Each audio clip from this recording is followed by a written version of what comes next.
pay off for the most part. So Denis Lazavik, this is his first time in the winners final. He would love to get to the grand final in Division 1 of the Chessable Masters. The first to 2.5 points takes the match. We're at a 1.5 tie. The next win, it's match over. We're off. It's game 4 and a Queen's Gambit declined. Black not taking on c4. It's the Slav defense. Will we see a repeat of game 2 of this winners final? No, Denis Lazavik switches things up. He pushes a pawn where earlier he brought the white knight out. So Magnus the first to pause, the first to think. We could still see similar positions, transpositions, but Magnus regaining his composure here. Tanya, what do you make of his body language? Really, and understandably, it seems to have affected Magnus. It definitely did. We saw him at the end of game 3. Magnus was angry. He was swearing right there. He couldn't believe what had just happened. We could see that on the camera. And now he's got to come back. But the one thing that's scarier than Magnus is an angry Magnus. And that's what Denis has to face right now. With the black pieces, Magnus going for the Slav. He goes for this Bishop G4 variation. It's not one that I've played with the black side. Robert, break down the plans for us. How do you see this one progressing? And is Magnus just trying to stop the bleeding and take this to Armageddon? Magnus is taking the solid approach because as we look at the pawn triangle in the center, black has all of these pawns on light squares. Only white has a light square bishop. So for Magnus Carlsen, you typically prefer to play with the pair of bishops as a high level player, but he's saying that I've shut down open diagonals. Even pawn trades won't give it the full length of the board that it would like to use to its advantage. So I think Magnus, he just wants to play quickly. He wants to play solidly. But David, I mean, look at his face. He is still bothered about what's just happened. Understandably, as we said, Magnus, he's the number one. He's the GOAT for a reason. And he's not used to being in situations like this where a young pretender, a young rascal comes along and kind of knocks him and kind of threatens to kick him off his perch. But yeah, he needs to recover, Magnus, and I think he's doing the right thing. I like Black's opening choice here. I like the fact that Magnus has gone for this really renowned, solid variation. Because ultimately, Denis doesn't want to take too much risks either. Yes, he's riding a high. Yes, he just beat Magnus. But it's not his style, Denis, to kind of set the pace, to be the one pushing and kind of taking risks. So Magnus, he's saying, okay, if you want to win, come at me. I'm happy to just recover. And as you mentioned, Robert, rock solid from Black. The pawn formation, the skeleton of Black's position, no real issues here yet, at least. Let's have a reputation, I've played this myself, of being slightly passive for Black. Again, White has the bishop pair, a factor we talk about long term. But ultimately, yeah, this game, I think it could have gone worse for Magnus if he'd kind of been too emotional and wanted to strike back immediately. So he's just trying to, now with this trade of pawns, break open the center. I'm expecting pawn to e5 now.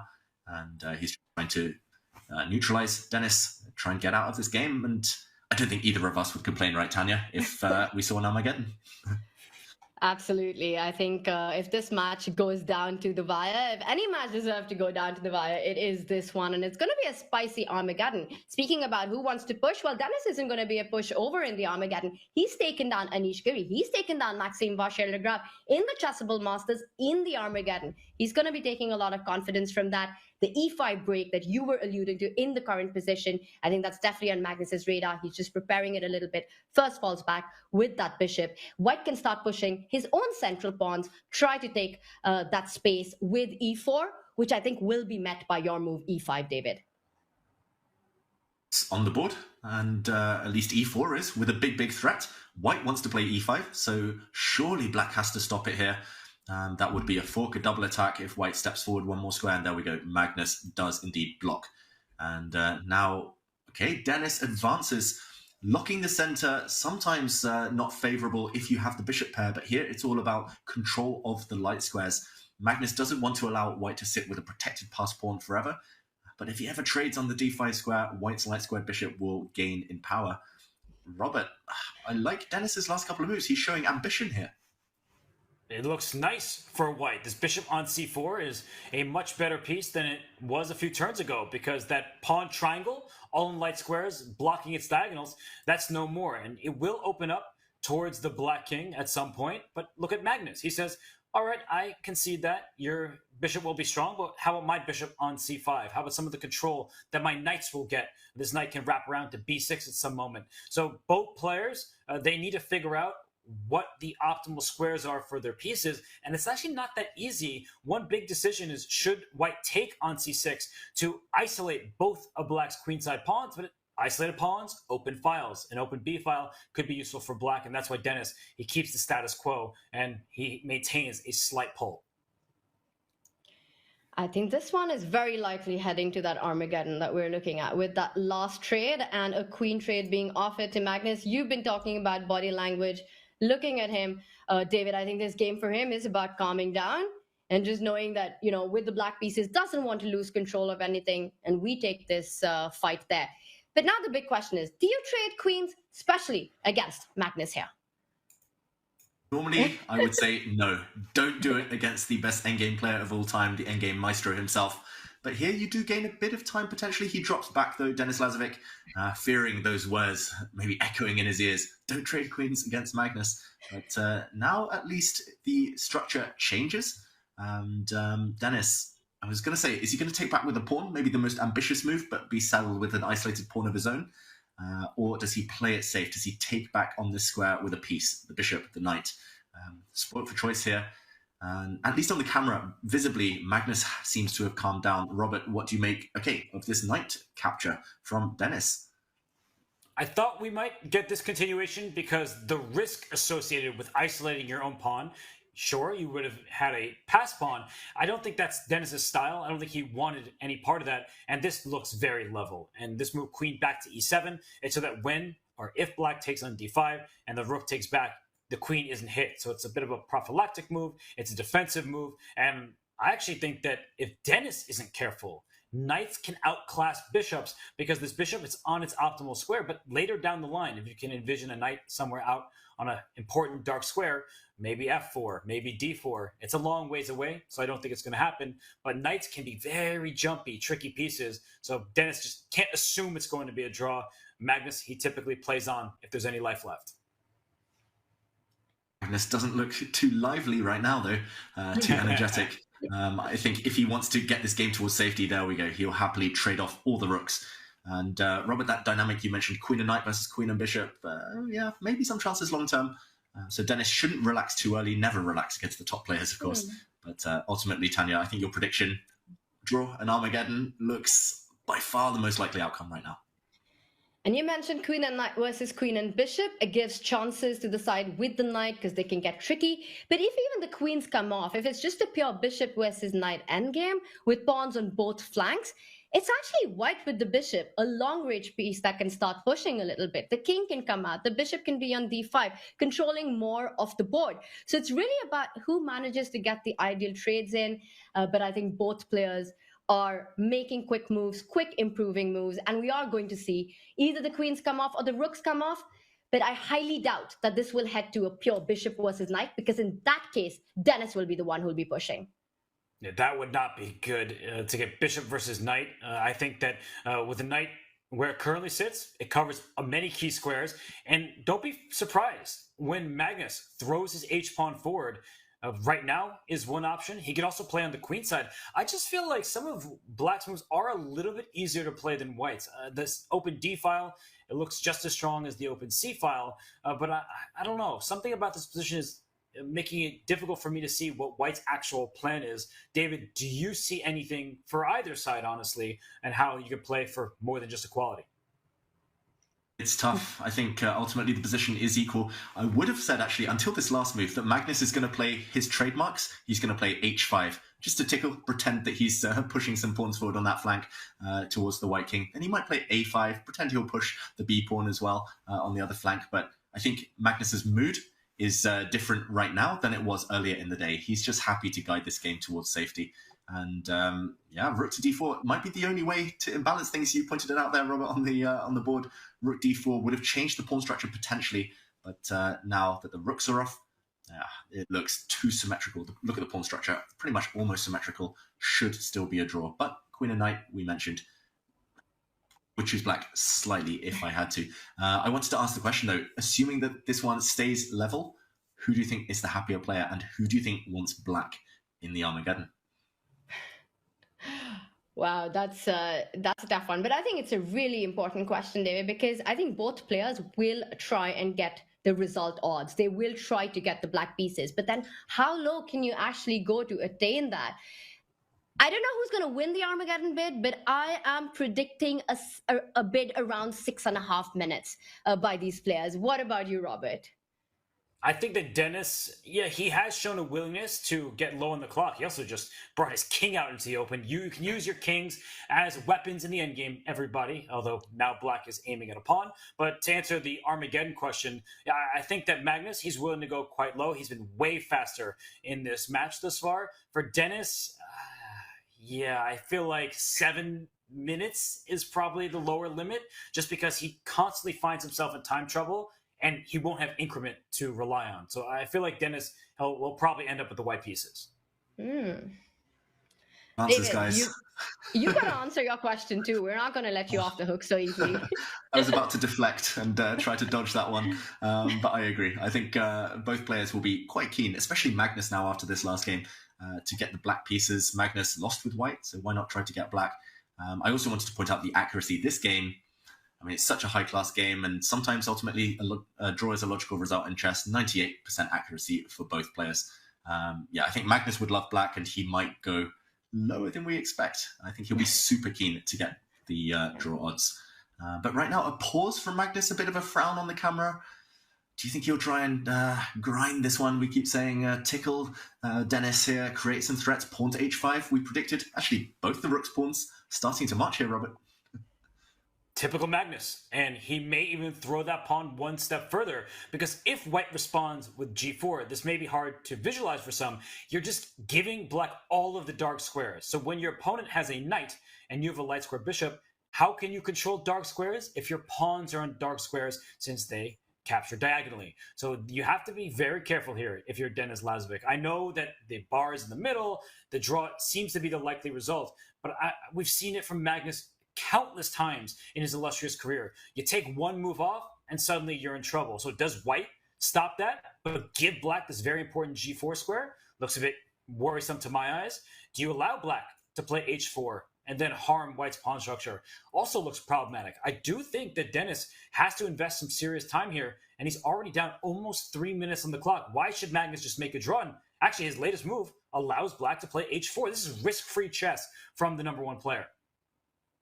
And on your point, Robert, pawn to h4, if it's ever captured, Magnus will smile. He'll love that. He'll happily throw a pawn away. White's pawn structure will be totally ruined. With queens on the board, you cannot allow that. The black queen will happily, at some point, sneak over towards the king side. The black knight will have access to some outposts. So a lot of viewers at home might be wondering, why pawn to h4 for black? It's a pawn sacrifice. You're giving it away. But no, you're breaking the opponent's structure. And wow, I'm really surprised Magnus didn't go for it. But, that's me. Oh, okay. Yeah, I'm showing what's happening if this game. He did not go for this. Maybe he's going to go for it later, but I just wanted to highlight that f4 and the dark squares. So b5 was played. No, I guess, David, you are correct. He didn't go for it, but is it going anywhere? I guess is the question, Tanya.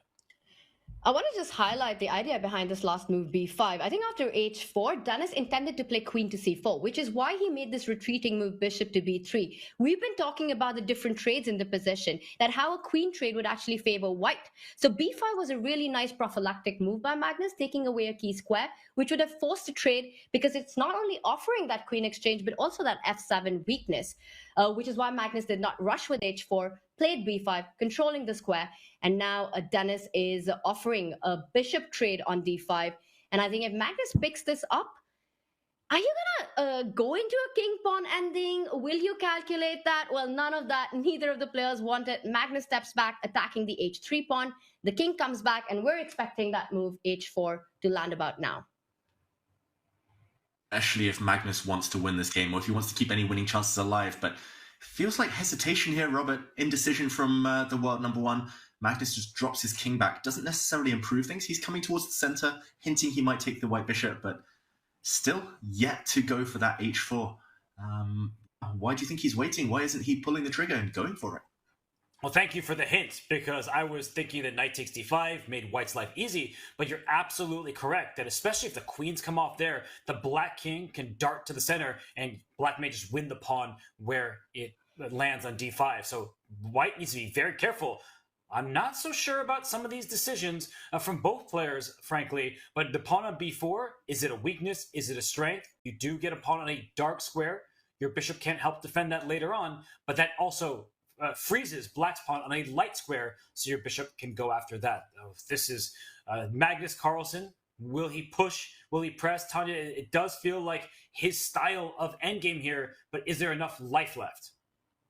And that's the big question. Is there enough life left? Are there enough pieces left? And to my eyes, it just feels like you don't have enough resources to make that much of it. But that said, with this bishop on d5 still under pin, with this bishop on d5, always this trade being offered, I think this is the best position that Magnus has had all game. And it just comes down to how ambitious will he feel? Does he want to play this out till the very end? Does he want to go into an Armageddon? Or is Denis Lazavik getting ambitious? F4 was not a move on my radar. Robert, I see the expression on your face. I think it matches mine. I mean, this feels desperate. F4 looks ambitious, but it's also going to weaken the white king. The white pawn structure is never going to be intact anymore. Huge gamble there from Denis Lazavik with 2 minutes left. And I think for Denis, he was tired of sitting and waiting, feeling like Magnus was getting the upper hand slowly but surely. But f4 here, and even if you swap pawns on this square, that now the dark squares are really vulnerable in a move like queen c7. Maybe you could start with queen c7 in some of these positions as well, because the white king is exposed also on the second rank. So I don't know about that decision. The engine, the evaluation bar, it says that it was incorrect. But maybe it will pay off because it does muddy the waters, so it's not just one-sided in Magnus's favor. Idea on the board. I like the fact that Denis pre-moved g takes f4 because every second counts at this point, down to 2 minutes, and queen c7, hitting that pawn, just hinting at coming in and behind. That's the most uncomfortable thing in chess, when an opponent's queen is down, kind of in your grill, down on the first, second ranks. And I mean, pretty much unstoppable. The black queen is coming in one direction or the other. Yes, white can go and take the b5 pawn, but you might just get checkmated along the way. So you have to be really careful. Now, this is where queen and knight, if they get to attack together, will be so dangerous, right, Tanya? White's bishop might not be able to participate in the defense on the dark squares. Yeah, some really big committal decisions taken by Denis the last couple of moves. And I think what he's calculating right now is, can he force matters? Can he go e5, forcing the trade on d3? But you have to be really careful, forcing the trades on d5. You have to be super careful because that allows black's queen to infiltrate. You might lose the a3 pawn with checks. And then are you in time to give perpetuals? He doesn't go for it. He falls back with the queen, defending that f4 pawn. Robert, you don't like this move. Well, the blue arrow tells the full story here. Queen d6 freezes white. The queen went to the pawn f4's defense. Now, queen on d6 threatens knight takes e4 because the bishop on d5 is pinned. And in certain endgames, you can even just take this bishop on d5. King e7, it was a miss. This deserves the X. Sometimes I throw that X out the window and say, no, that's a perfectly fine move. Queen d6, not easy to play because using a pin but walking into potential forks and things of that nature are not easy. But I do feel like Denis is in trouble here. I don't really care what the engine says. It's the positioning of the white king. It's that the white pieces feel a bit clumsy. He needs to do something fast. Otherwise, he's just going to lose. He's also down now to just 53, 52 seconds. We saw the first clue as well that Denis is getting nervous on the camera. I'm just watching him there. There was a slight, almost imperceptible shake of the head, suddenly scratching his head as well. He's realizing, there's no natural moves and 40 seconds left. Again, the clock is ticking. Magnus exerting the upper hand yet again on the clock. And Tanya, you mentioned it. When you're low on time, it's natural. You want to force the issue. And he's going for it now. He's trying to force the trade of knight for bishop. What do you think? Is this going to save Denis? Well, the eval bar helps us. Turns out that it is a right moment and the right decision. The big question to me at that moment was that if black was to capture on d5, give checks with the queen. When black wins that a3 pawn, that side pawn that white has, can black's king be under danger? Are there enough checks? Is there a perpetual? But I think with Magnus's king now placed on e7, these lines work out for Denis. He's just going to capture the d5 pawn. Magnus, if he comes in with the queen, starts getting greedy. I think there's a perpetual against the e7 king here.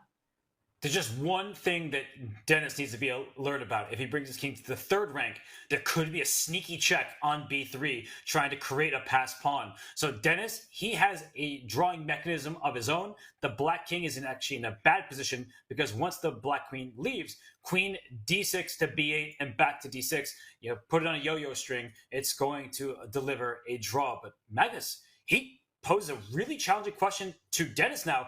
Can you trade queens? Because that could be a losing king and pawn in a game, and Denis has 30 seconds to figure it out. Wow, what a tough decision now, Denis. He has to risk...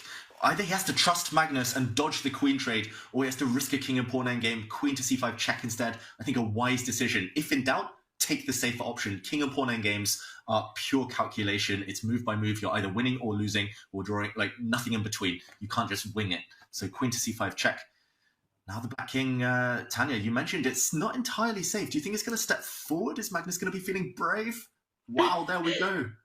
He answers the question for me. And a mistake by Denis. He moves his own king forward, but this gives Magnus the time to actually infiltrate with his queen. And now I think the point is that he can go pawn hunting because black's king is going to march up the light squares and be safe, and there might not be a perpetual then.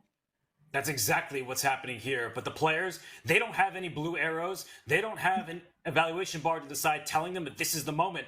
But for Denis Lazavik, he's been hanging on by a thread for the last bunch of moves here. Queen d3 check. And as you said, Tanya, the king, by thread and needle, can use those light squares. And it is going to be a problem for white. And the king g3, what a natural move to play to avoid any kind of queen trade. Queen d5 was going to offer queen trade with black's king in a favorable spot.